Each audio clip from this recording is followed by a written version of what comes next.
Tal y como se los dije, se trata de operaciones definitivamente importantes por parte de la Policía Nacional Civil, pero también arrojan datos alarmantes los resultados de las capturas de este día. Para conocer más detalles y para ampliar en el tema, esta noche nos acompaña en los estudios de T13 Noticias el licenciado Julio Rivera Clavería, experto en temas de seguridad y justicia. Licenciado Clavería, buenas noches. Buenas noches, es un gusto estar con ustedes. Muchas gracias, licenciado. Tenemos poco tiempo, vamos a tratar de aprovecharlo lo más que se pueda en este tema.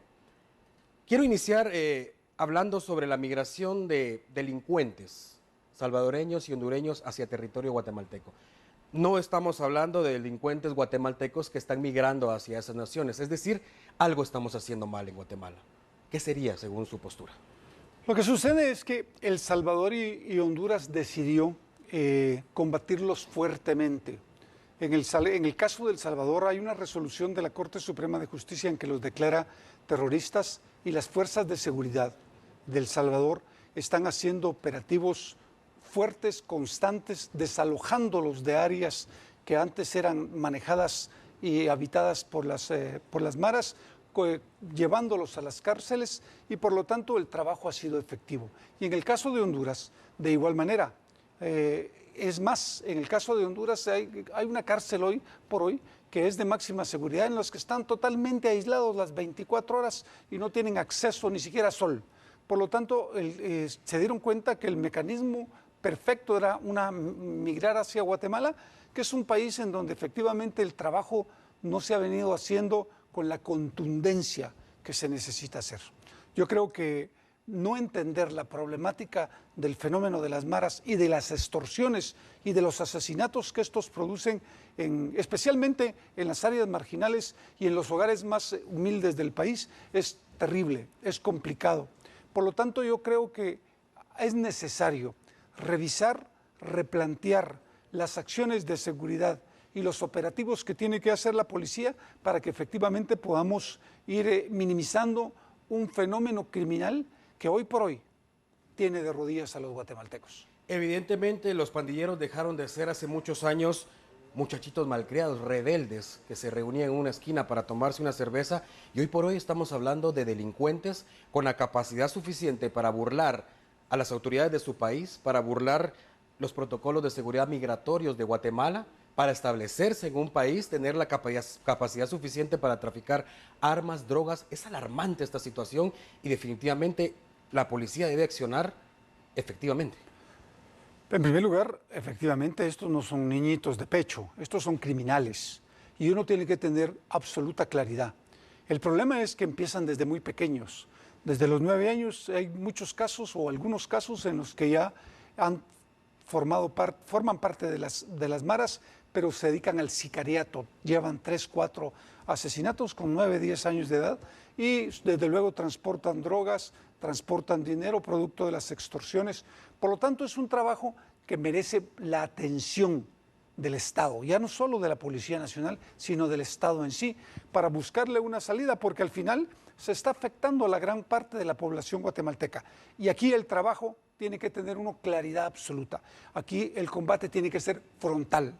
Pero ya no podemos andar con medias tintas, porque si seguimos al paso que vamos, le puedo asegurar que en menos de 4 o 5 años Guatemala estará cayendo en el despeñadero, porque la realidad es que afectan la economía del país porque no dejan trabajar ni a los micros, ni a los pequeños, ni a los medianos empresarios, tampoco los grandes, pero también afectan la parte social porque hay muchas familias que se desplazan por terror y por miedo. Hoy, muchas viviendas en la zona 18, en la zona 6, en Misco, en Villanueva, tienen que pagar una contribución de extorsión para no salir de sus casas. Eso no puede ser, eso no puede ser.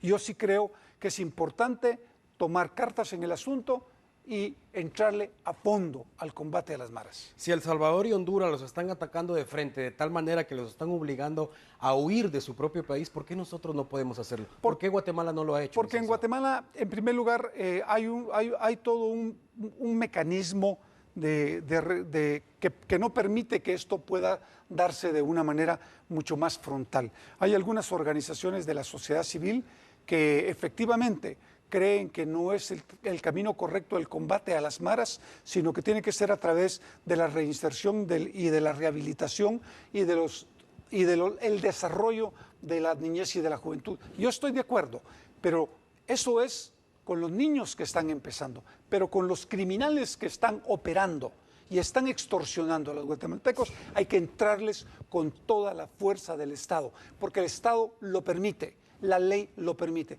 y hay que hacerlo. Mañana será tarde. ¿De qué estamos hablando entonces? ¿Falta de voluntad, licenciado Clavería? No, creo que es falta de muchas cosas, pero sobre todo del valor para hacerlo. Y es importante entender que aquí está en juego la vida de cientos de miles de guatemaltecos. Muchos guatemaltecos mueren todos los días por las extorsiones. Lo que pasa es que no se publicita, no se hacen los análisis respectivos, no se estudia el fenómeno de las maras y no se les combate como se les tiene que combatir. Cuando trasciende la noticia, definitivamente acapara la atención en las redes sociales, por supuesto, dos pandilleros de los 100 más buscados en El Salvador, capturados en territorio guatemalteco. Pero más tarde también sorprende que inmediatamente son expulsados hacia su país de origen. Allí inicia una cuestión de opiniones divididas. Algunos creen que si delinquieron en Guatemala debieron haber sido condenados acá en nuestro país. Procesados. Sin embargo, otros creen que a la situación actual, como están las cárceles en nuestro país, tener todavía pandilleros de otro país, ¿qué es lo mejor en este caso? Yo creo que este es un convenio que se ha firmado con los países del Triángulo Norte. Yo creo que es correcto, porque estas gentes no solo son altamente peligrosas, sino que tienen muchos casos en los que están siendo investigados en sus países de orígenes y que fácilmente van a ser puestos a disposición de los tribunales y con sentencias muy largas, con sentencias condenatorias muy largas. Por lo tanto, yo creo que eso sí es correcto. Pero lo que no podemos perder de vista es qué es lo que nosotros tenemos que hacer al interno en el país. Eso es lo más importante. Los salvadoreños están intentando solucionar su problema, al igual los hondureños. Nosotros tenemos que hacerlo con la contundencia y con la fuerza necesaria que el Estado nos da para que efectivamente logremos minimizar las maras en el país y que los guatemaltecos puedan, por lo menos, vivir en paz y tranquilidad. Una última pregunta, licenciado Clavería. Ya es una realidad. Los pandilleros salvadoreños y hondureños están migrando y se están asentando en nuestro país. Sí. Lo que vimos hoy es solo la punta del iceberg, como dicen. ¿Hacia dónde vamos si no se detiene esta migración? Yo creo que vamos a un país mucho más peligroso, con un fenómeno de maras incontrolable que va a hacer que efectivamente la población se desespere y que en algún momento vayan a optar por hacer justicia por mano propia. Licenciado Julio Rivera Clavería, gracias por atender el llamado de T13 Noticias. Bienvenido siempre. Gracias.